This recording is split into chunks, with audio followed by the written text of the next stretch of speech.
किताबों को एक बार मोहब्बत की तरह चाह लो, किताबों को एक बार मोहब्बत की तरह चाह लो। अगर कुछ नहीं भी हुआ, अगर कुछ नहीं भी हुआ तो आदमी बन जाओगे काम के। Hello, how are you? कैसे हैं आप सभी? नमस्कार, प्रणाम आप सभी को। स्वागत है आप सभी का मेरे यूट्यूब चैनल अर्चना क्लासेस पे और मैं हूँ अर्चना द्विवेदी।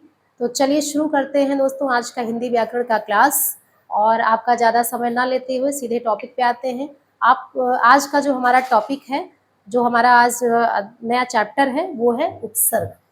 तो उपसर्ग को आप सभी ने पढ़ा होगा, जाना होगा और इसके बारे में थोड़ा बहुत तो आपको जानकारी ज़रूर होगी। और बाकी आज मैं आपको इस क्लास में ऑनलाइन के माध्यम से आपको उपसर्ग पढ़ाने वाली हूँ। तो उपसर्ग बहुत सरल अध्याय होता है, बहुत सरल होता है। कोई ऐसा इसमें कुछ ऐसा नहीं होता है कि आपको नहीं समझ में आएगा, और आपको थोड़ा सा अगर आप इसको दिमाग लगाएंगे तो आपको पूरी तरह ये समझ में आ जाएगा। तो चलिए शुरू करते हैं आज का नया टॉपिक। तो आज का जो नया टॉपिक है वो हमारा उपसर्ग, जैसे मैंने पहले बताया। तो इसके बारे में सबसे पहले हम जानते हैं उपसर्ग होता क्या है। और इसके उपसर्ग के पहले भी हमें ये चीज़ें जाननी है कि उपसर्ग, प्रत्यय, ये सब मतलब क्या होता है, क्यों ऐसा हिंदी व्याकरण में इसको रखा गया है। तो स्पेशली ये जो उपसर्ग होते हैं, प्रत्यय होते हैं, इन सबको हम शब्द रचना के अंतर्गत लाते हैं। शब्द रचना यानी शब्दों की रचना।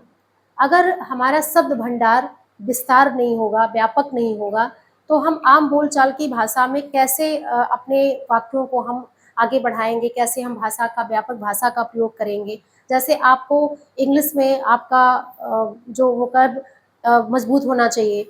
अगर वोकैब आपका मजबूत नहीं होगा, वहाँ भी शब्द भंडार आपका मजबूत नहीं होगा, नए नए वर्ड आप नहीं सीखोगे, तो आप टॉकिंग नहीं कर पाओगे, आप एक दूसरे से कन्वर्सेशन नहीं कर पाओगे।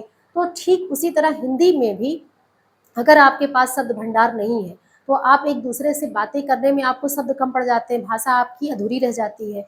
तो ये जो उपसर्ग है, प्रत्यय है, संधि है, समास है, स्पेशली ये 4 कैटेगरी शब्द रचना के अंतर्गत आता है। शब्द रचना क्या है मैंने अभी बताया। आपस में जो भाषा हम विचारों का आदान प्रदान करते हैं, तो हम उसमें नए नए शब्दों को जोड़ते हैं जो ट्रेंडिंग में होते हैं, या जो कुछ नया शब्द हमने सीखा उसको हमने जोड़ के बोला।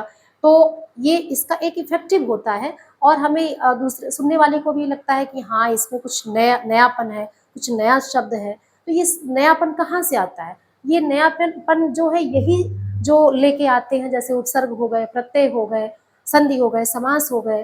तो ये सब जो टॉपिक है, ये शब्द रचना करते हैं, शब्दों को बढ़ाते हैं, शब्दों का जो डिक्शनरी आप कह सकते हैं उसका भंडार बढ़ाते हैं, और उस तरह आप अपनी भाषा को बढ़ाते हैं। तो सब अगर हम कहें कि शब्द रचना के अंतर्गत इन टॉपिक को रखा जाता है। शब्द रचना के अंतर्गत कम से कम 4 टॉपिक आते हैं मुख्य: उपसर्ग, प्रत्यय, संधि और समास। तो समास तो मैंने आपको पहले ही पढ़ाया, और अब हमें जो ये 3 टॉपिक पढ़ना है, उपसर्ग, प्रत्यय और संधि। तो इसमें सबसे पहले मैंने उपसर्ग लिया है। उपसर्ग हम जानेंगे आज कि ये होता क्या है। तो सबसे पहले इसकी परिभाषा देख लेते हैं। वह शब्दांश जो किसी शब्द के आरंभ में लगते हैं। सबसे बहुत ध्यान देने की बात है, उपसर्ग और प्रत्यय में बच्चे बहुत कंफ्यूज रहते हैं। हमेशा उपसर्ग यानी इसको हम कहते हैं प्रीफिक्स। प्री, जैसे मैंने यहाँ पे अगर लिखा इसका प्रीफिक्स, इसको हम इंग्लिश में क्या कहते हैं? प्रीफिक्स। प्री मतलब पहले, जो पहले फिक्स हो, जो पहले रखा जाए जो शब्द, उसी को हम उपसर्ग कहते हैं, है ना। इंग्लिश के नाम से ही है प्री यानी पहले, फिक्स मतलब पहले फिक्स किया जाए। तो उपसर्ग मतलब पहले, जो शब्द के शब्दांश के पहले आते हैं। तो वह शब्दांश जो किसी शब्द के पहले या आरंभ में लगकर उसके अर्थ में विशेषता लाते हैं। अब भाई कोई अगर शब्द है, उसमें कोई एक शब्दांश जोड़ा गया, शब्द का एक अंश जोड़ा गया, तो जाहिर सी बात है वो परिवर्तन तो लाएगा, विशेषता लाएगा। तो विशेषता ला देते हैं अथवा उसके अर्थ में परिवर्तन कर देते हैं, और जब कुछ हम जोड़ेंगे तो उसका अर्थ भी बदल जाएगा, वो नया शब्द बन जाएगा। उपसर्ग कहलाते हैं, इसी को हम क्या कहते हैं? उपसर्ग कहते हैं। एक बार हम इसको और दोहराते हैं। वह शब्दांश जो किसी शब्द के आरंभ में लगकर उसके अर्थ में विशेषता ला देते हैं अथवा उसके अर्थ में परिवर्तन कर देते हैं, क्या कहलाते हैं? उपसर्ग कहलाते हैं। तो आई होप कि ये आपको समझ में आएगा। उपसर्ग का मतलब पहले या आरंभ में फिक्स करना या आरंभ में लगाना, यानी शब्दों के पहले किसी शब्दांश को जोड़ना। ठीक, अब आगे देखिए, जैसे उदाहरण मैंने लिखा हुआ है, जैसे एक शब्द है यश। शब्द क्या है? शब्द है यश। अब यश के पहले मैंने क्या जोड़ दिया? सु। मैंने जोड़ दिया सु। अब सु जब जोड़ दिया तो ये बन गया नया शब्द, क्या बन गया? सुयश। फिर कार एक शब्द है, इसके पहले मैंने जोड़ दिया उप। अब ये बन गया क्या? उपकार। यानी दोनों नए शब्द बन गए और अर्थ में भी परिवर्तन इनके आ गया। तो यही होता है उपसर्ग। अब देखिए, इनके हम जो कैटेगरी है, जो भाग है, इसको भी हम आगे जानते हैं। तो इन्हें हम कितने भागों में बांट सकते हैं? इन्हें हम 5 भागों में बांट सकते हैं। जैसा कि मैंने पहले से लिखा है, इन्हें हम कितने भागों में बांट सकते हैं? 5 भागों में। तो वैसे स्पेशली हम लोग 4 भाग ही पढ़ते हैं, लेकिन एक और मैं आपको बताऊंगी, वो भी अब देखने को मिलता है ज्यादातर। तो ये यहाँ पे हम 5 भागों में इसको बांट सकते हैं। तो पहला जो इसका भाग है, पहला भाग क्या है? संस्कृत के उपसर्ग। इसको हम तत्सम भी कहते हैं। इस संस्कृत, आप तत्सम शब्द भी आपने पढ़ा होगा। तो ये संस्कृत के उपसर्ग होते हैं, अर्थात तत्सम उपसर्ग होते हैं। अब संस्कृत के उपसर्ग कैसे कैसे होते हैं, जैसे मैंने कुछ यहाँ पे एग्जाम्पल दिया है। उदाहरण, पहले हम यहाँ पे उपसर्ग मैंने लिखा है, फिर इसका अर्थ भी मैंने लिखा है, और निर्मित यानी जब शब्दांश जुड़ जाएगा तो एक नया शब्द क्या बनेगा वो भी मैंने लिखा है। तो पहला जो शब्दांश है वो है दुर, यानी रा के नीचे हलंत है, क्योंकि ये संस्कृत के उपसर्ग हैं। तो दुर शब्द से इसका अर्थ बनता है क्या? कि बुरा होना, कठिन होना। अब इसमें जब हम जोड़ेंगे, जैसे शब्द है जन, शब्द है जन, लेकिन जब हम इसको जोड़ेंगे तो ये मात्रा रा, आधा जो रा है, हलंत वाला रा है, ये कहाँ हो जाएगा? जा के ऊपर हो जाएगा। तो यानी ये क्या बन जाएगा? दुर्जन। ये राग की मात्रा का प्रयोग, अगर मैं आगे कोई चैप्टर लाऊंगी, आगे कोई एक टॉपिक में इसे आपको बताऊंगी, राग के विभिन्न राग की मात्राओं के प्रयोग विभिन्न विभिन्न रूपों में किए जाते हैं। ये बहुत इंपॉर्टेंट होता है। बहुत बच्चे इसमें गलती करते हैं, लिखने में बहुत गलतियां करते हैं। तो दुर्जन, इसी तरह दुर और दशा, दुर्दशा, दुर प्लस दशा बराबर दुर्दशा, दुर प्लस गम बराबर दुर्गम। तो इस तरह दुर उपसर्ग हम जोड़ के कई शब्दों का निर्माण कर सकते हैं। यानी उपसर्ग तो एक ही है, लेकिन यहाँ 3 शब्द मैंने लिखा, 3 से ज्यादा भी हो सकता है। तो इसीलिए यहाँ पे मैंने कहा, ये जो शब्दांश आते हैं, उपसर्ग, प्रत्यय, संधि, समास, ये हमारे शब्द भंडार बढ़ाते हैं। अब जरूरी नहीं कि एक उपसर्ग से एक ही शब्द बने, बहुत सारे शब्द बनेंगे, और ये हम अपने डेली लाइफ में इसको यूज भी करते हैं। तो इसलिए हमें सब उपसर्ग और प्रत्यय ये सब बहुत इंपॉर्टेंट, और इन्हें अच्छे से पढ़ना चाहिए। फिर अगला क्या है? निर। निर मतलब होता है बिना। तो निर्वाह, निर प्लस वाह बराबर निर्वाह, निर प्लस मल बराबर निर्मल, निर प्लस जन बराबर निर्जन। इस तरह मैंने जोड़ दिया। अगला उपसर्ग यहाँ पे है अधि। अधि मतलब होता है ऊपर या प्रधान, श्रेष्ठ। तो इसको जब हम कार के पहले हमने लगाया, अधि प्लस कार बराबर अधिकार। फिर पति, अधिपति। फिर अध्यक्ष। यहाँ भी देखिए, अगर आपको अध्यक्ष में पूछा जाए कि अध्यक्ष में कौन सा उपसर्ग है, तो आप ये नहीं बताओगे अध, अध नहीं बताओगे, हमेशा क्या बताओगे? अधि बताओगे, क्योंकि अध से अध्यक्ष बना है, आधा धा हो गया है। अब अप मतलब बुरा या हीन होता है। जैसे यश में हमने जोड़ा अप तो हो गया अपयश, कार में हमने जोड़ा अप हो गया अपकार, मान में हमने जोड़ा अप तो हो गया अपमान। इसी तरह औ मतलब होता है नीचे या बुरा, अवनति। तो अवगुण, अवगुण, फिर अवशेष और अवकाश। इस तरह प्रति, प्रति मतलब सामने, सामने। अब कुल, कुल के पहले हमने जोड़ा प्रति। तो अब देखिए, जैसे प्रति, प्रति मतलब सामने, और जब हमने यहाँ पे कुल में जोड़ा प्रति तो ये हो गया प्रतिकूल। प्रत्येक, प्रत्यक्ष, यानी प्रत्येक और प्रत्यक्ष में प्रति उपसर्ग आपको मिलेगा। अगर कोई पूछता है प्रत्येक में, जैसे क्वेश्चन आते हैं बड़े बड़े कंपटीशन में, या कभी आपको पूछा जाए प्रत्येक शब्द में उपसर्ग क्या है, ऑप्शन के साथ आते हैं, प्रति है, प्रति है, प्रत्यय है, क्या है, तो आप हमेशा यहाँ पे प्रति उपसर्ग लगाओगे, है ना। क्योंकि जब ये एक साथ ज्वाइन हुआ, इसको संधि किया गया, प्रतिधन एक बराबर प्रत्येक, ये संधि का नियम यहाँ है, और प्रत्येक ये जुड़ के आया प्रत्येक, तो प्रति उपसर्ग क्या रहेगा, प्रति ही रहेगा। तो कहने का मतलब है कि एक उपसर्ग से, एक शब्दांश से आप कई कई सारे शब्द बना सकते हैं जो आपके शब्द भंडार को बढ़ाता है। इसी तरह मैंने यहाँ पे लिखा है दूसरा, देखें, हिंदी के उपसर्ग। हिंदी के उपसर्ग को हम तद्भव उपसर्ग भी कहते हैं। जैसे संस्कृत को हमने तत्सम बोला, वैसे हिंदी के उपसर्ग को हम तद्भव कहते हैं। अब इसमें हमने हिंदी के उपसर्ग में क्या लिखा, उपसर्ग पहला नी, नी मतलब होता है रहित, बिना, और इसका जो निर्मित शब्द बना ये हो गया, हत्था में हमने जोड़ा नी तो बन गया निहत्था, ठल्ला में हमने जोड़ा नी तो बन गया निठल्ला, कहते हैं ना बहुत निठल्ला है, बहुत निकम्मा है। और निडर, डर में हमने नी जोड़ा तो निडर बन गया। इसी तरह पर मतलब दूसरा, परदेश, देश में हमने पर जोड़ा तो देश बन गया, परदेश बन गया। फिर दादा में हमने पर जोड़ा तो परदादा, कहते हैं ना पर दादा, पर नानी, पर नाना, परहित। इसी तरह भर है, भर मतलब है पूरा। फिर भरपेट, भरपूर, भरमार, कु मतलब होता है बुराई। तो बुराई का यहाँ पे अर्थ हुआ, और यहाँ पे संग के पहले हमने जोड़ा कु तो हो गया कुसंग, कुकर्म, कुमत। फिर अध उपसर्ग है, अध, अध का अर्थ होता है आधा, और जैसे पका के हमने अध लगा दिया पहले तो हो गया अधपका, अधमरा, अधखिला, ऐसे हो गया। फिर कम, उन मतलब होता है कम, उपसर्ग है उन और अर्थ है कम। अब यहाँ पे 40 में हमने लगा दिया उन, यानी एक कम 40, मतलब एक कम है उसमें 40 में, ऐसे 59, तो 60 में एक कम है 59। तो इसी तरह ये हमने हिंदी के उपसर्ग तद्भव, मतलब हिंदी का उपसर्ग अर्थात तद्भव उपसर्ग पढ़ा। तो यहाँ पे मैंने दो कैटेगरी आपको पहले बताया, पहला है संस्कृत के उपसर्ग और दूसरा है हिंदी के उपसर्ग। अभी हमें इसकी 3 भेद और पढ़ने हैं, 3 प्रकार और पढ़ने हैं। तो जैसा कि आप देख पा रहे हैं, ये मुझे पहले इरेज करना पड़ेगा, मिटाना पड़ेगा, उसके बाद हम अगला यहाँ पे इसका पढ़ेंगे, अगला टाइप जो है वो पढ़ेंगे।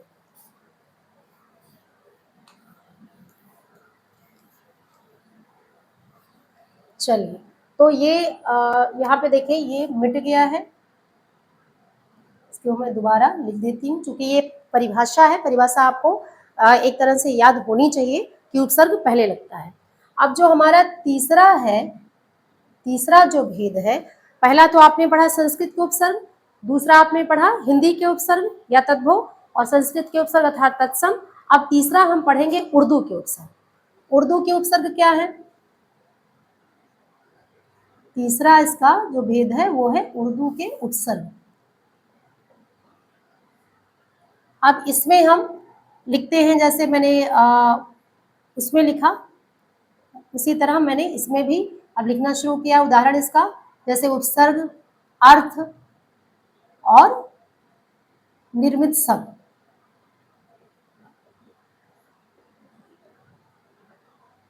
इसमें उपसर्ग प्रत्यय में आप जितना शब्दांश जोड़ के शब्द बना पाई उतना आपका जो स्ट्रॉन्ग बनता है, और उपसर्ग प्रत्यय उतना आपको नॉलेज होता है कि कैसे कैसे क्या होगा।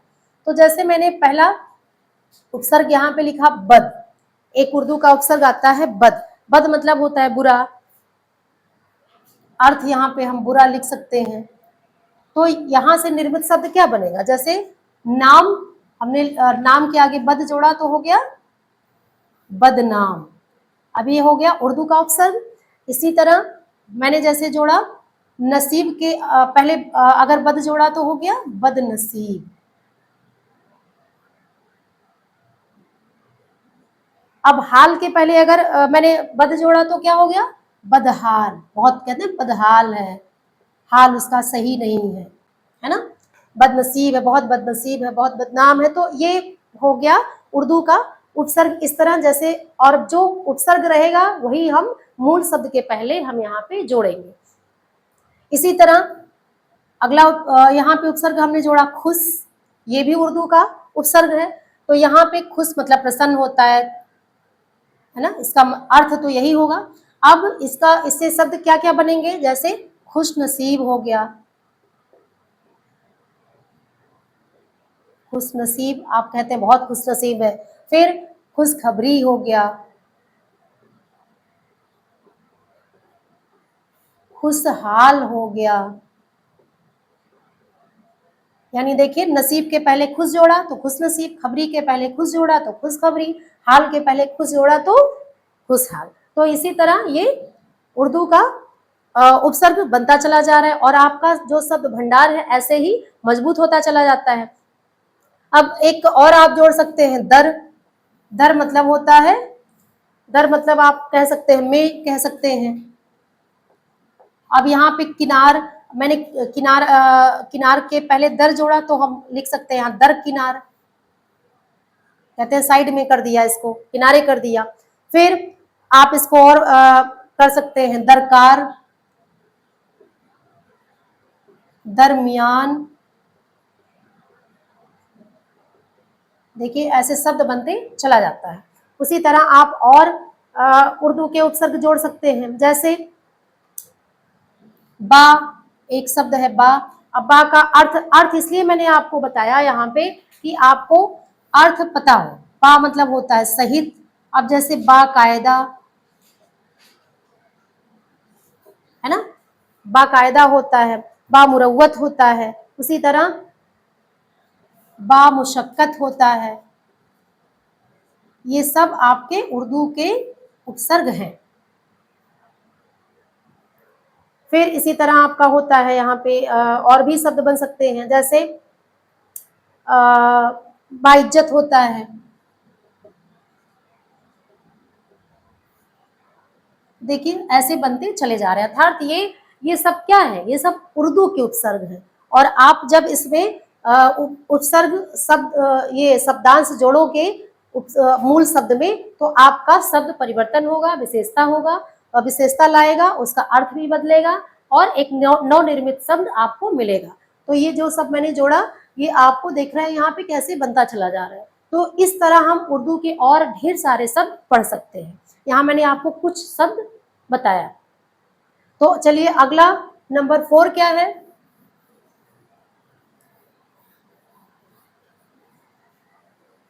नंबर 4 आपका आता है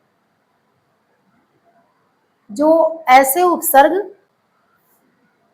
मतलब ये संस्कृत के उपसर्ग तो होते हैं लेकिन उपसर्ग की भांति होते हैं। उपसर्ग की भांति अव्यय, जो उपसर्ग की भांति जो प्रयुक्त होते हैं, ये संस्कृत के अव्यय होते हैं। संस्कृत के अव्यय। अव्यय मैंने आपको पहले बताया, अब इसके पहले चैप्टर में बताया था। अव्यय मतलब जो अव्यय भाव समास में बताया था। अव्यय मतलब जिसमें कोई बदलाव ना हो, जिसमें कोई खर्च ना हो, जिसमें कोई विकार ना हो। हम इसको पढ़ेंगे संज्ञा के दौरान, विकारी अविकारी जो ये सब पढ़ेंगे आगे चैप्टर। तो देखिए, उपसर्ग की भांति प्रयुक्त संस्कृत के अव्यय, ये संस्कृत के कुछ ऐसे शब्द रहते हैं जिसमें कोई परिवर्तन नहीं होता, वो ऐसे ज्यों का त्यों लगा के और नया शब्द बना दिया जाता है। उपसर्ग की भांति वो लगते हैं, उसी की तरह लगते हैं। भांति मतलब उसी के प्रकार, उसी की तरह। तो जैसे पुनर, एक शब्द हमने लिया यहाँ पे, पुनर हलंत है। अब इससे जो नवनिर्मित शब्द बना, ये हो गया। पुनर का जो अर्थ होता है, ये होता है फिर। अर्थ जो यहाँ पे हुआ, ये हुआ फिर। और इसका जो नवनिर्मित जो शब्द बना, वो क्या हुआ? पुनर्निर्माण, है ना, पुनर्निर्माण। तो यहाँ पे आप 2 बार रा की मात्रा लगाएंगे, यानी पुनर्निर्माण। फिर आप इसी तरह पुनर्विवाह लिख सकते हो।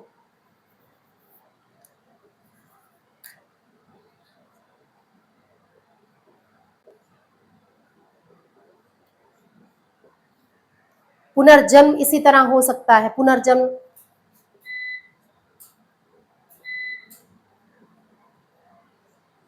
तो कहने का मतलब कि यहाँ पे जब हम पुनर्शब्द जोड़ेंगे तो रा हट जाएगा, और जो यहाँ पे हलंत वाला रा है, इसकी मात्रा हम अगले व्यंजन पे लगा देंगे। ये रा की मात्रा का खेल होता है। मैंने कहा कि रा के कई रूप में मात्राएं होती हैं, और वो मैं आपको बताऊंगी इसी चैप्टर में कि रा की मात्रा कैसे होती है, रेप की मात्रा होती है, रापदेन की मात्रा होती है, 2 मात्राएं होती है। तो ये सब चीजें, ये आप ये सोच रहे होंगे ये पुनर है तो ये पुनर्निर्माण कैसे हो गया। तो ये रा जो हलंत वाला रा है, इसको हमने पुनर यानी पुनर्निर्माण कहने उच्चारण के दौरान जब यहाँ पे पुनर के बाद जो अगला व्यंजन आ रहा है वो रा की मात्रा उसी पे चढ़ जाता है, तो ये हो गया पुनर्निर्माण, पुनर्विवाह, पुनर्जन्म। तो इसी तरह ये आपका 3 शब्द और भी शब्द बन सकते हैं, ऐसे शब्द बढ़ा। अगला देखिए सत क्या हो, अगला जैसे ये है सत, जो उपसर्ग की भात संस्कृत के अव्यय है, इसमें पहला है सत। सत का मतलब होता है सत्य, अच्छा, मतलब पॉजिटिव वे में इसको हम लेते हैं। जैसे सत्कार, सत्कर्म, है ना, सत्कार, सत्कर्म, सत्पुरुष। तो इस तरह यहाँ पे हलंत वाला ता है, तो जब हम यहाँ शब्द लिखेंगे सत्कार, तो ये ऑलरेडी आधा है, तो उसको हम आधा यहाँ जो कहते हो बना देंगे, सत्कार, सत्कर्म, सत्पुरुष। ठीक। और बहिर देखिए, बहिर अगला है बहिर। बहिर का मतलब क्या होता है, बाहर। अब बाहर से और भी इसका अर्थ हुआ बाहर, और शब्द क्या बना, बहिर्मुखी, या आपका बहिर्मुखी, बहिर्गमन,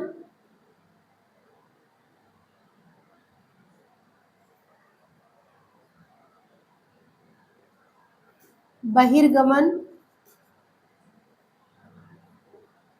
है ना, बहिर्गमन होता है, बहिर्मुखी होता है। इसको एक फिर से लिखते हैं,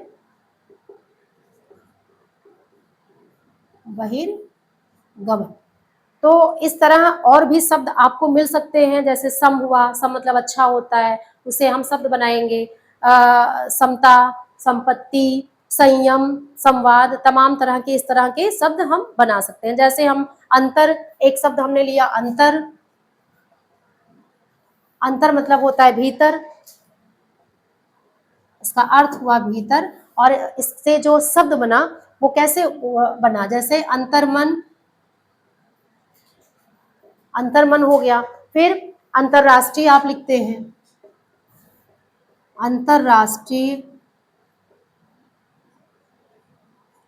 तो इस तरह के शब्द आप इसको बना सकते हैं, और ये उपसर्ग की भांति प्रयुक्त संस्कृत के अव्यय है, यानी ये संस्कृत के ऐसे शब्द हैं जिसमें कोई परिवर्तन नहीं होता, कोई बदलाव नहीं होता, और ये उपसर्ग की भांति दिखते हैं। इसीलिए इनको हम शब्द में शब्दांश की तरह जोड़ के नए नए शब्द क्रिएट, नए नए शब्द को बनाते हैं और अपना शब्द भंडार बढ़ाते हैं। तो ये हो गया नंबर 4, उपसर्ग की भांति प्रयुक्त संस्कृत के अव्यय। अब एक और इसमें कैटेगरी आपको पढ़नी है, क्योंकि मैंने 5 प्रकार आपको बताए, तो एक और आपको पढ़ना है इसमें, 5वां जो नंबर है वो है अंग्रेजी के उपसर्ग। ये भी इंपॉर्टेंट होता है, अंग्रेजी के उपसर्ग,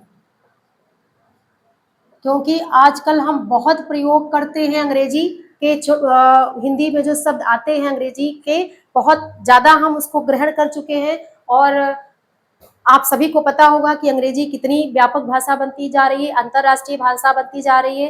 हिंदी इसीलिए धीरे धीरे विलुप्त होती जा रही है, लेकिन कभी भी हिंदुस्तानी हिंदी भूल नहीं पाएंगे। मैं तो यही मानती हूँ कि हिंदी घर घर की शान है, हमारी आन बान शान है, और अंग्रेजी पे भी हमारा पूरा कमांड होना चाहिए। अंग्रेजी हमें पूरा आना चाहिए कि सामने वाले को हम डिबेट में हरा दें, लेकिन इसका मतलब ये नहीं कि हिंदी हम भूल जाएं। और आज के बहुत विडंबना है, आज के विद्यालयों में, आज के स्कूलों में, जो मैं कहना चाहती हूँ अपने इस क्लास के माध्यम से आपको, आप तक ये बात पहुँचाना चाहती हूँ कि गवर्नमेंट को कहीं ना कहीं हिंदी को अनिवार्य बनाना चाहिए, और एकदम से अंग्रेजी को इफेक्टिव नहीं बनाना कि अंग्रेजी ही सब कुछ है, इंग्लिश अगर हमें नहीं आएगा तो हमारा कोई वैल्यू नहीं रहेगा, ऐसा। क्योंकि आज का बच्चा ही सोचता है अगर इंग्लिश हमें नहीं आ रहा है तो मैं किसी काम का नहीं, ऐसा नहीं होना चाहिए। क्योंकि जितनी कठिन अंग्रेजी हिंदी है, शायद अंग्रेजी कभी नहीं उतना हो सकता है। हिंदी इतना आसान नहीं, हिंदी कहते हैं हिंदी तो हिंदी है, हिंदी में क्या है, हिंदी बहुत ही कठिन भाषा है, उसको समझना बहुत बड़े बड़ों का वो खेल नहीं है, बहुत बड़े बड़े पीछे हो जाते हैं। तो कहने का मतलब कि हिंदी हमें पूरी तरह, हिंदी तो हमारे रग रग में बसी है, हिंदी आना चाहिए, लेकिन अंग्रेजी का भी नॉलेज हमें होना चाहिए। क्योंकि आज का जो जनरेशन है वो अंग्रेजी को ज़्यादा भाव दे रहा है, अंग्रेजी क्योंकि हमारी गवर्नमेंट उसको ज़्यादा भाव दे रही है, तो जाहिर सी बात है हर जगह बच्चों को अंग्रेजी ही ज़्यादा मिल रहा है। तो इसीलिए अंग्रेजी के उपसर्ग, इसका जो थोड़ा सा मैंने आपको अपने मन की बात शेयर करी। तो अब आइए पढ़ते हैं नंबर 5, अंग्रेजी के उपसर्ग। अंग्रेजी के उपसर्ग में क्या होता है, जैसे मैंने लिखा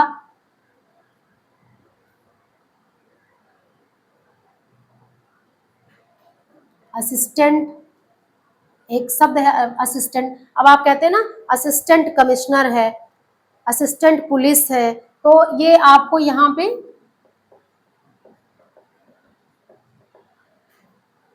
लिख के मिलता है इस तरह, ठीक। फिर मैंने यहाँ पे मान लो एक लिखा deputy, deputy commissioner, deputy police, और ऐसे बहुत सारे जो आपके अंग्रेजी के उपसर्ग होते हैं आपको इस तरह मिल जाते हैं, ठीक। तो अंग्रेजी के उपसर्ग आपको जानने चाहिए कि जनरल, जैसे जनरल है, एक शब्द है जनरल। अब आप कहते हो ना जनरल वार्ड, आप हॉस्पिटल में जाते हो तो वहां कहते हो जनरल वार्ड, ये नहीं हम कहते सामान्य वार्ड कहाँ है, सामान्य कक्ष कहाँ है, आप कहते हो जनरल वार्ड, है ना। General store. तो इस तरह के उपसर्ग हम अंग्रेजी से भी बहुत सारे उपसर्ग हमने लिया है, जोड़ा गया है, और हमारी भाषा को और इम्प्रूव किया गया है कि हम अपनी भाषा को और आगे बढ़ा सकते हैं। तो अंग्रेजी के उपसर्ग का भी बहुत ज़्यादा रोल है और इसको भी आपको जानना चाहिए, क्योंकि आज के कम से कम 70 to 80% हम हिंदी भाषा में अंग्रेजी के शब्द देखते हैं, तो हमें इन शब्दों का भी नॉलेज होना चाहिए। तो कहने का मतलब कि अंग्रेजी के उपसर्ग भी आपके लिए बहुत इंपॉर्टेंट होते हैं। तो हमने इस चैप्टर में 5 उपसर्ग पढ़ा, उपसर्गों के 5 प्रकार पढ़ा। पहले तो उपसर्ग पढ़ा, और उपसर्ग को मैं आपको फिर एक बार यहाँ पे दोहरा देती हूँ कि उपसर्ग क्या होता है। उपसर्ग ऐसा शब्दांश होता है जो शब्दों के आरंभ में जोड़ा जाता है। ध्यान रखिएगा, आरंभ यानी पहले जोड़ा जाता है, वही उपसर्ग कहलाता है। और उपसर्ग कितने प्रकार के होते हैं? 5 प्रकार के, जो मैंने अभी आपको पढ़ाया। पहला, आपको संस्कृत का उपसर्ग पढ़ना है। दूसरा, तो आपको हिंदी का उपसर्ग पढ़ना है। तीसरा, आपको उर्दू का उपसर्ग पढ़ना है। चौथा, जो उपसर्ग की भांति होते हैं वो संस्कृत के अव्यय होते हैं, लेकिन उपसर्ग की भांति वो प्रयोग किए जाते हैं। और पांचवा, आपको अंग्रेजी का उपसर्ग मैंने बताया। तो ये 5 प्रकार के उपसर्ग आपको मिलते हैं। कहीं भी आप किसी से भी आप इसको पढ़िए, कहीं भी देखिए, आपको किसी भी किताब में 5 तरह के हो सकता है, बहुत किताबों में अंग्रेजी के उपसर्ग नहीं दिए रहते, फिर भी मैंने आपको यहाँ पे वो भी बताया। तो उपसर्ग इससे ज़्यादा नहीं कुछ है, और जितना आप रिवाइज करोगे इसके शब्द जोड़ जोड़ के जितना बनाओगे, शब्दों में उपसर्ग शब्दांश जोड़ जोड़ के जितना बनाओगे, प्रीफिक्स करोगे, जितना पहले जोड़ोगे, और आपका शब्द जो भंडार बढ़ेगा उतना आपको रिवाइज होगा, आपका अभ्यास और मजबूत होगा। तो करत करत अभ्यास जड़मत होत सुजान, बिना अभ्यास के कुछ हो नहीं सकता है ना।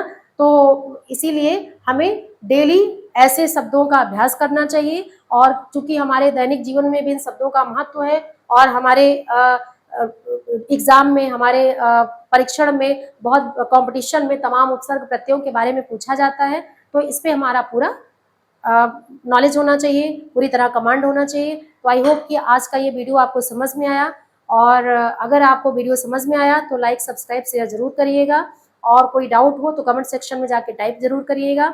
तो चलिए मिलते हैं कल एक नए वीडियो के साथ, एक नए टॉपिक के साथ। तब तक के लिए बाय बाय।